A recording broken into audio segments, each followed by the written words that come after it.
Baiklah Bapak, Ibu, dan teman-teman sekalian, saya Andrian Fernandus akan mewakili kelompok 9 dalam memulai presentasi sebuah materi dengan judul Konseling Mengindonesia, di mana materi ini terkait spiritualitas di Indonesia, mitos-mitos masyarakat Indonesia, dan implikasi dalam konseling. Adapun materi ini disusun untuk memenuhi tugas konseling lintas budaya dengan dosen pengampu Bapak Muhammad Disra Saputra.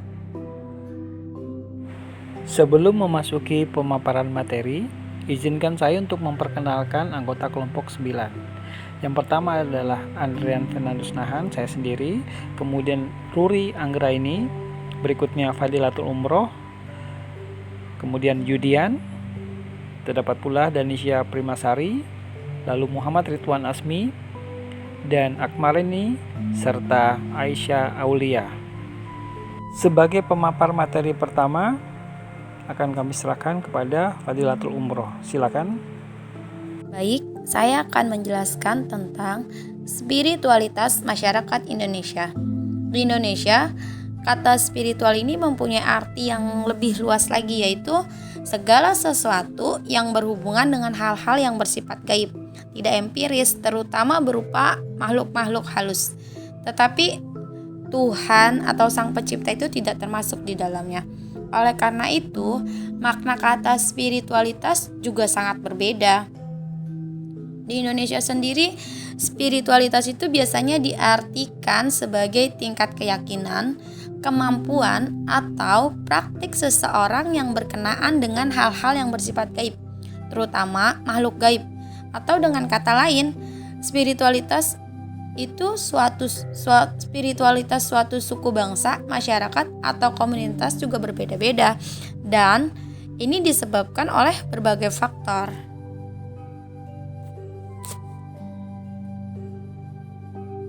Selanjutnya, spiritualitas menurut para ahli. Apa sih yang dimaksud dengan spiritualitas?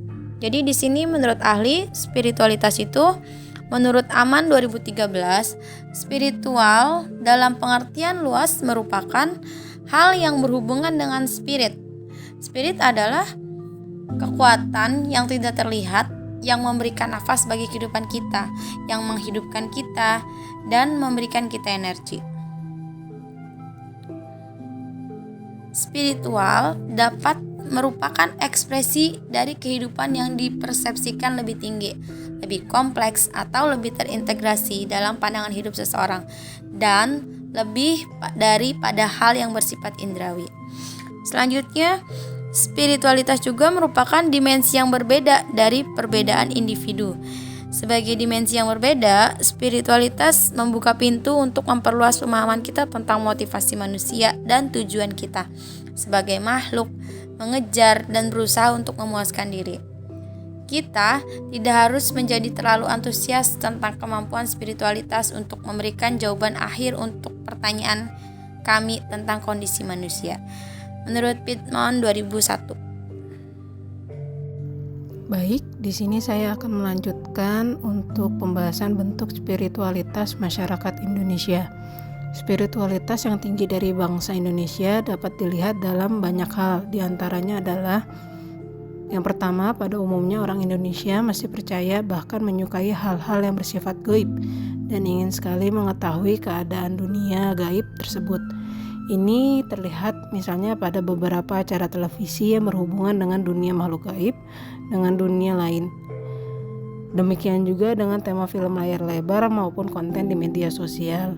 Yang kedua, orang Indonesia juga masih banyak yang mempercayai adanya individu-individu yang mampu berhubungan dengan makhluk-makhluk gaib dan kemudian dapat membuat makhluk-makhluk tersebut melakukan apa yang mereka inginkan. Sudah bukan rahasia lagi bahwa masih banyak orang Indonesia yang mempunyai guru-guru atau penasihat spiritual yang biasanya kata-katanya sangat dipercayai. Nasihat-nasihatnya selalu diikuti dengan tujuan agar mereka dapat selalu memperoleh keberuntungan.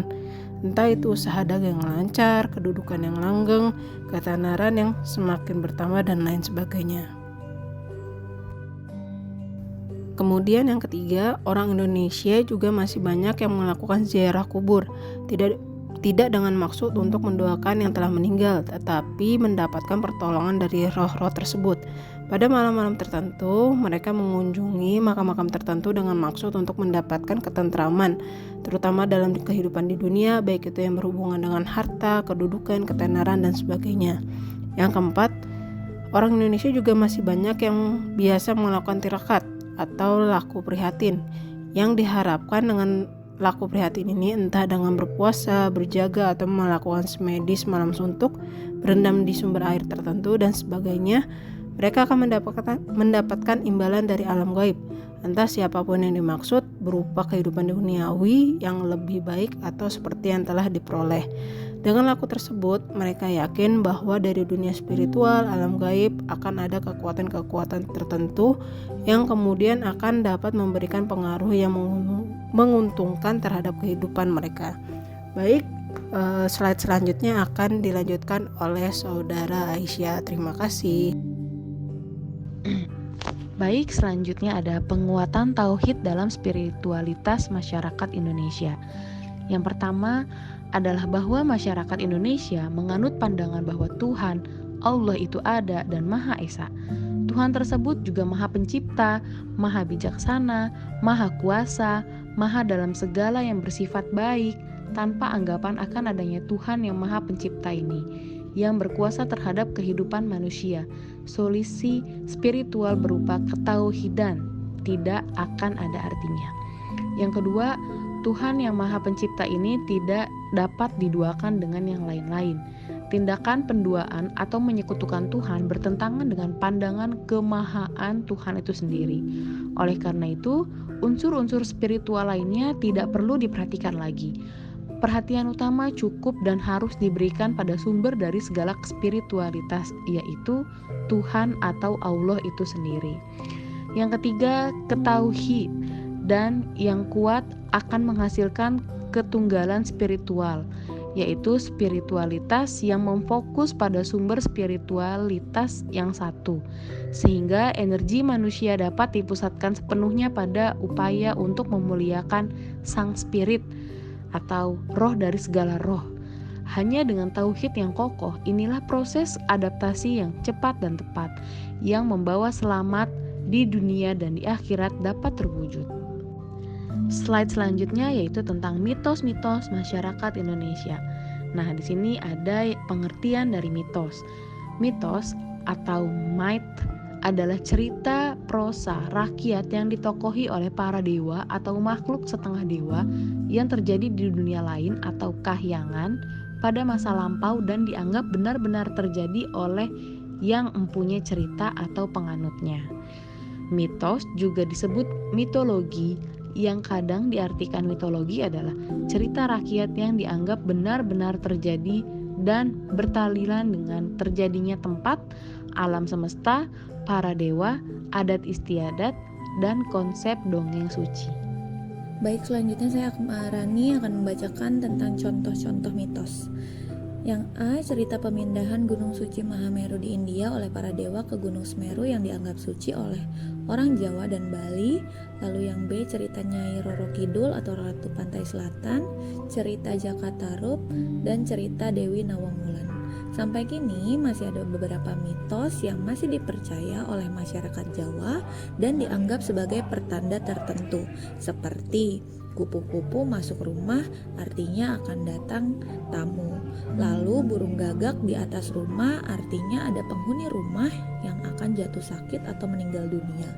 Menabrak kucing dan membiarkannya berarti akan celaka atau sial. Ayam berkokok di sore atau malam hari berarti akan ada wabah atau musibah. Anak gadis yang duduk di pintu artinya akan susah jodoh, dan masih banyak lagi. Hal-hal terkait kepercayaan terhadap mitos ini terjadi bisa karena A, keterbatasan pengetahuan manusia. Jadi pada umumnya manusia memperoleh informasi dari cerita orang yang mengetahui akan suatu hal. Kemudian hal ini berpindah ke telinga kepada manusia lainnya. Yang menjadi masalah di sini adalah kebenaran tentang informasi atau pengetahuan yang muncul dan telah menyebar tersebut. Lalu Yang B itu bisa jadi karena keterbatasan manusia dalam menalarkan sesuatu. Ini dikarenakan kemampuan berpikir manusia pada saat itu masih latih, sehingga pemikirannya yang dihasilkan dapat benar dan dapat juga salah. Lalu yang C bisa jadi karena keingintahuan manusia yang telah terpenuhi untuk sementara. Jadi di sini mengandung pengertian bahwa ketika manusia telah mampu menalarkan sedikit hal yang ada dalam pikirannya, maka disitulah letak kepuasan manusia yang diterima secara intuisi. Lalu yang D bisa juga karena keterbatasan alat indera manusia. Selain beberapa hal di atas, keterbatasan manusia terhadap bagaimana ia menggunakan alat inderanya ini masih sangat terbatas, sehingga jangkauannya yang sangat detail dalam suatu penciptaan hal yang baru masih bisa diragukan. Baik, di sini saya akan menjelaskan tentang implikasi dalam konseling. Yang pertama yaitu kompetensi dan keterampilan konselor. Secara umum, konselor adalah tenaga ahli dalam bidang pendidikan dan psikologi, memiliki pengetahuan yang luas tentang teori-teori psikologi, konseling, dan pendidikan. Secara khusus, konselor dapat dituntut untuk lebih mendalami dan menguasai 4 domain yang ada pada diri individu, yaitu fisik, emosi, psikis, dan spiritual. Keterampilan dalam menciptakan dan membina hubungan konseling kepada klien, seperti menciptakan suasana yang hangat, simpatik, empati yang didukung sikap dan perilaku konselor yang tulus dan ikhlas untuk membantu klien, jujur dan bertanggung jawab, terbuka, toleran, dan setia. Yang kedua, pendekatan konseling. Yang pertama yaitu pendekatan universal atau etik, yaitu menekankan inklusivitas, komunalitas, atau keuniversalan kelompok-kelompok.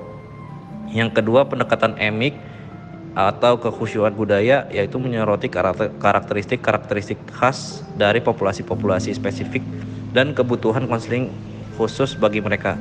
Lalu yang selanjutnya yaitu pendekatan inklusif atau transkultural, yaitu menekankan bahwa ketertiban dalam konseling merupakan proses yang aktif. Lalu yang selanjutnya, yang ketiga, yaitu model konseling lintas budaya. Menurut Palmer dan Laungani tahun 2008 mengajukan 3 model konseling lintas budaya, yaitu yang pertama model berpusat pada budaya atau culture centered model. Nah, menurut mereka berdua bahwa budaya barat menekankan individualisme, kognitivisme, bebas, dan materialisme. Sedangkan budaya timur menekankan komunalisme, emosionalisme, determinisme, dan spiritualisme. Diyakini sering terjadi ketidaksejalan antara asumsi konselor dengan kelompok-kelompok konseli tentang budaya. Bahkan dalam budayanya sendiri, konseli tidak mengerti keyakinan budaya yang fundamental konselornya. Demikian pula dengan konselor tidak memahami keyakinan budaya konselinya. Oleh sebab itu, pada model ini, budaya menjadi pusat perhatian. Artinya, fokus utama model ini adalah pemahaman yang tepat atas nilai-nilai budaya yang telah menjadi keyakinan mereka dan menjadi pola perilaku individu. B. Model integratif. Berdasarkan uji coba model terhadap orang kulit hitam Amerika, Jones dalam Palmer and Laungani 2008 merumuskan 4 kelas variabel sebagai suatu panduan konseptual dalam konseling model integratif, yakni sebagai berikut. Yang pertama, reaksi terhadap tekanan-tekanan rasial. Yang kedua, pengaruh budaya mayoritas. Yang ketiga, pengaruh budaya tradisional. Yang keempat, pengalaman dan anugerah individu dan keluarga. Menurut Jones dalam Palmer and Laungani 2008, pada kenyataannya sungguh sulit untuk memisahkan pengaruh semua kelas variabel tersebut. Menurutnya, yang menjadi kunci keberhasilan konseling adalah asesmen yang tepat terhadap pengalaman-pengalaman budaya tradisional sebagai suatu sumber perkembangan pribadi. C. Model etnomedikal. Model etnomedikal adalah model konseling lintas budaya yang berfokus pada pemahaman konsepsi sakit dalam budaya. Model ini didasarkan pada asumsi bahwa budaya memiliki pengaruh yang signifikan terhadap cara individu memandang dan mengalami sakit. Model etnomedikal pertama kali diajukan oleh Ahmed dan Fraser pada tahun 1979 yang dalam perkembangannya dilanjutkan oleh Aladdin tahun 1993. Model ini memiliki 9 dimensi, yaitu yang pertama konsep sakit, kedua etiologi sakit, yang ketiga manifestasi sakit, keempat persepsi sakit, 5 perilaku mencari bantuan, 6 penyembuhan, 7 peran keluarga, 8 peran masyarakat, 9 konsep sehat. Dimensi-dimensi ini dapat digunakan untuk memahami cara individu memandang dan mengalami sakit dalam budayanya. Dengan memahami konsepsi sakit dalam budaya, konselor dapat membangun hubungan yang lebih efektif dengan konseli dan dapat memberikan layanan konseling yang lebih sesuai dengan budaya konseling. Baik, untuk yang slide terakhir adalah kesimpulan dari konseling Indonesia, yaitu dalam konseling Indonesia, sebagai seorang konselor perlu memahami terlebih dahulu bagaimana pandangan budaya yang ada di Indonesia. Karena budaya di Indonesia sangat beragam, akan menjadi tantangan bagi konselor untuk dapat memahami keseluruhan sistem dari budaya yang ada, terutama dalam budaya yang beragam meliputi ras, suku, dan agama yang masing-masing dimiliki setiap masyarakat Indonesia. Oleh sebab itu, konselor dituntut untuk menguasai pelaksanaan konseling lintas budaya.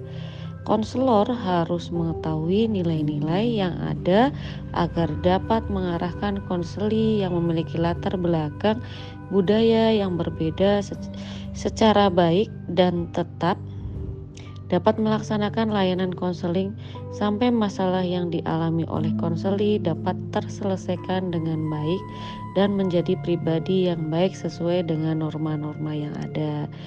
Demikian dari saya, terima kasih. Apabila ada pertanyaan, silakan ditanyakan.